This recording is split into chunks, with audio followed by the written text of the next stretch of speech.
All right, I'm going to show how to assemble an AR10 Upper. Now, thanks for Arrow for making threaded roll pins.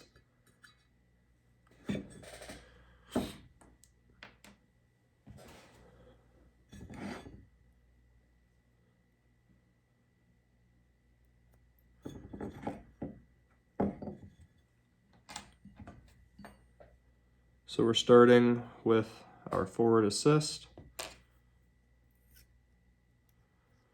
Place your spring on your forward assist.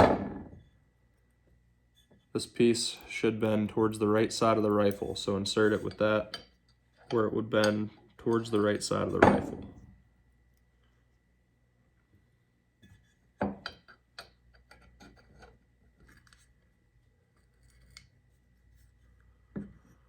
You're going to push your forward assist in all the way, and at this point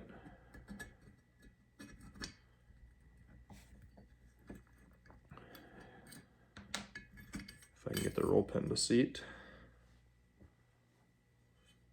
maybe.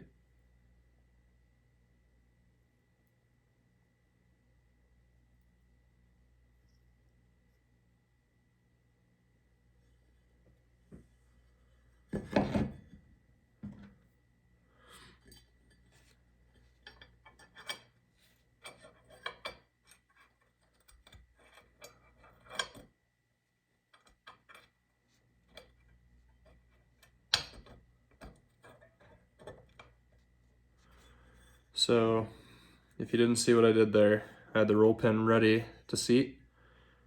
I slowly pushed the forward assist forward with a spring on it, and you need to catch the spring with the pin to prevent the spring from going past the pin.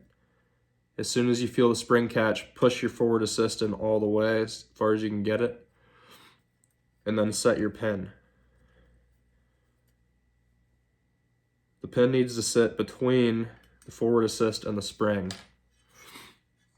and that's how it holds it in place. So that works fine now. Next, I'm going to install the dust cover, which I have from Strike Industries. Now, right here you'll see a little L-shaped part of the spring sticking out. What you need to do is push that around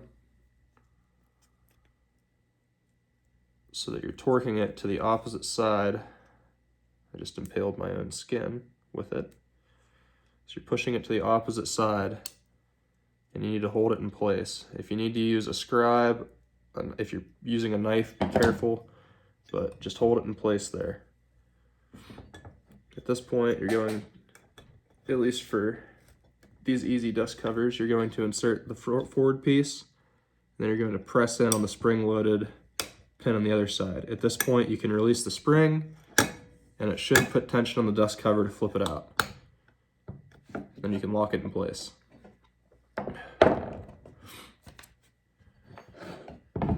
Now for the barrel, you need to have your barrel nut ready, which should come with whatever handguard you get. You need to take your timing spacers for the barrel nut. You should get a pack of them that are different sizes. This is the second biggest size in the bag. I pre-tested these. Your barrel will have a pin sticking up out of the top, which will align with the top of your receiver threads. You can seat that in place. Now taking this pin, or excuse me, the spacer, I'm going to set that down on the end. Now, this handguard is oriented where the screws come in an S shape. So look at where your screw holes are in your barrel nut. So for me, these slots should be on the top and sides. Now, in order to test your spacer, you can stick a spacer in there, and you're just going to hand tighten the barrel nut. Now, I'm getting hand tight, that's as close as I can get, and the slot is right here. We're going to be torquing the barrel nut between 40 and 80 foot-pounds using a torque wrench, and giving yourself an 1/8 to 3/8 of an inch to torque it. It should give you about 40 to 80 torque pounds. If you go to torque it and you have to go past 80 to align the barrel nut properly, pull it out, put a smaller spacer in, and try again. I'm just gonna put a little hand power on this because I will be swapping this barrel out to 6.5 Creedmoor, and I don't want to completely torque the barrel nut down. So a little too far actually.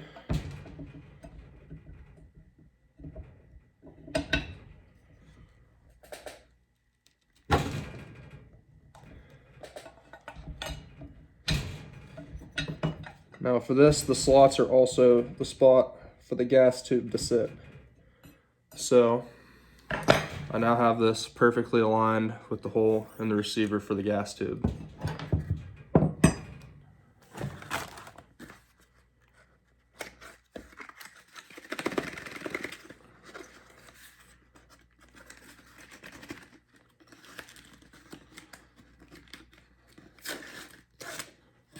Your gas tube should come with a roll pin. Don't lose that.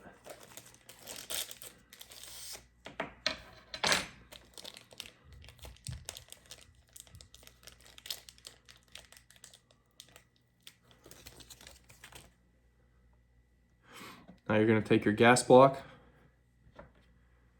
and the end that has the gas port and the roll pin hole.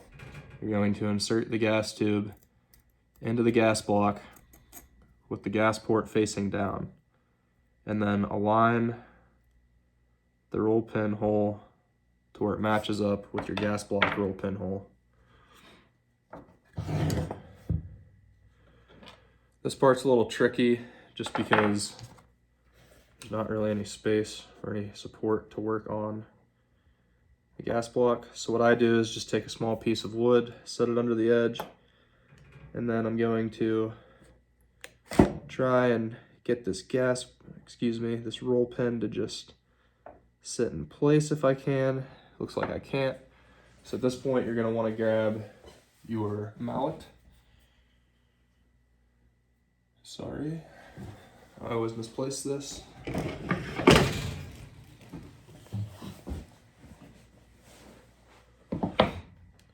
So I have my mallet here.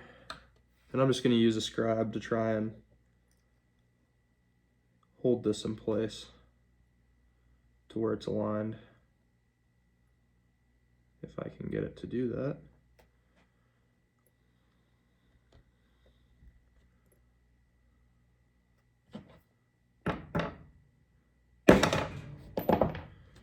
This is probably the trickiest part of the entire build, because you're working with, I would argue, one of the smallest pins in the world. I recommend using precision needle nose pliers. I don't have those down here with me, so I'm going to take these pliers and just put the very tip in. Now what I'm going to do is take a roll pin punch,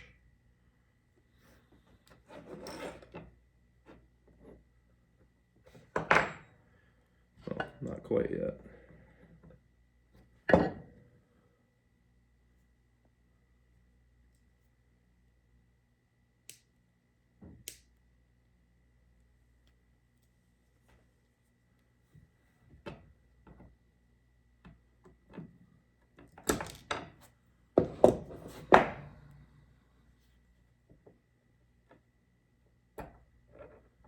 If you can try to pinch it with your fingers and hold a punch. This also works.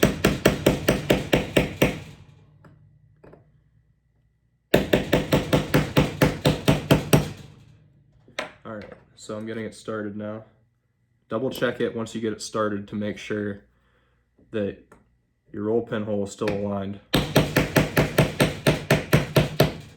If not, you'll shear off a lot of metal.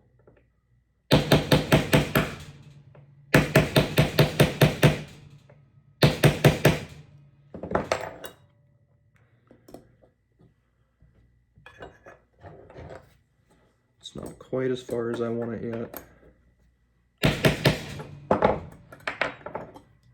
And it's flush with one side and starting into the other, so I'm not going to worry about it too much. At this point, take your gas block, slide it onto the end of the barrel. Grab your gas tube, guide it down the opening where it's supposed to sit. And you're going to slide it,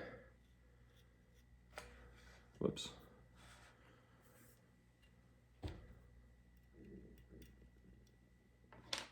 I think my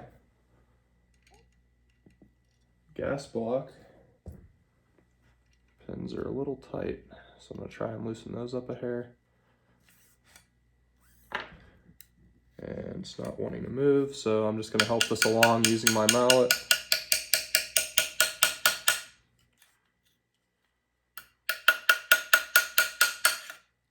There. All right, we're on.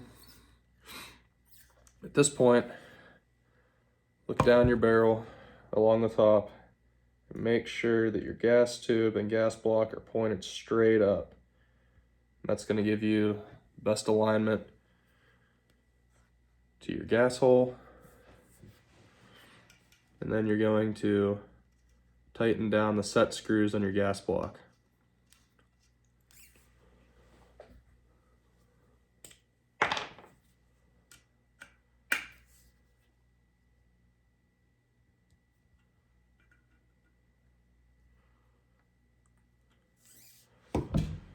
At this point, your gas block and gas tube are set. Now you're going to take whatever muzzle device you have. You should have a crush washer if you have a compensator or flash hider. Anything else, you most likely have timing spacers, and figure out what timing spacer is going to help you orient your muzzle device where you need it. Now, this only needs tightened a little bit, but I'm not going to be doing that. And what I do is I just take a crescent wrench and tighten it to where it's aligned. And that's all you have to do anyway. All right, at this point, you're going to take your handguard, slide it over the end of the barrel and on to your barrel nut. And it should align with the Picatinny rail to your receiver, and the screw hole should also align. At this point, take the screws that came with your handguard and get those bad boys out.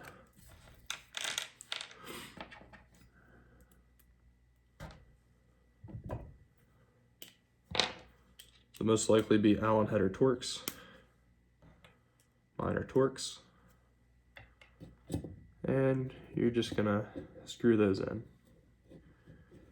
For anybody that wants to talk about putting Loctite on any part of your AR, let me warn you, we as gunsmiths hate that. Please don't do that. Because when you come in to have us work on your AR because one of these tiny itty bitty little screws won't come out, or you can't get your barrel nut off, we're gonna end up pretty much destroying your AR in order to remove parts because you decided to put red Loctite on something that didn't need Loctite at all.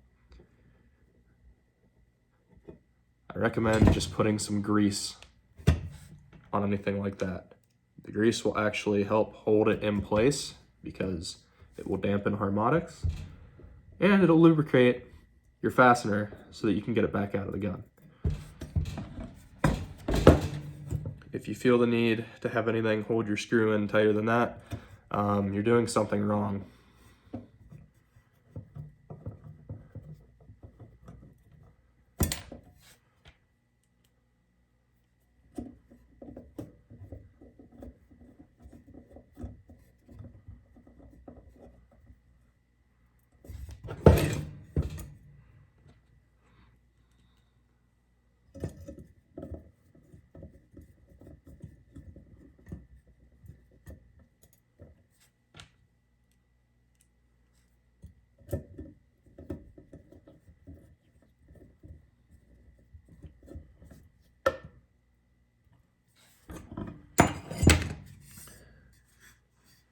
Now your upper receiver should be assembled. Next thing we're going to do is take your charging handle, slide it in place to where it seats, set your receiver upside down, and grab your bolt carrier group.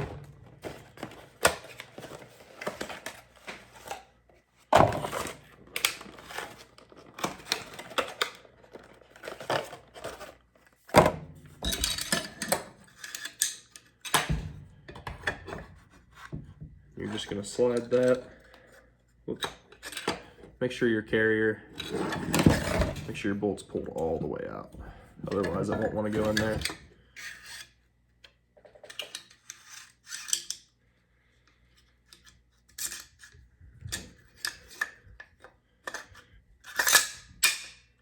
Slide your bolt carrier group in. Now, you can take your lower that you already assembled and attach it to your upper. And the AR10 is assembled. I'll just take your mag and check that if you want. Thanks for watching.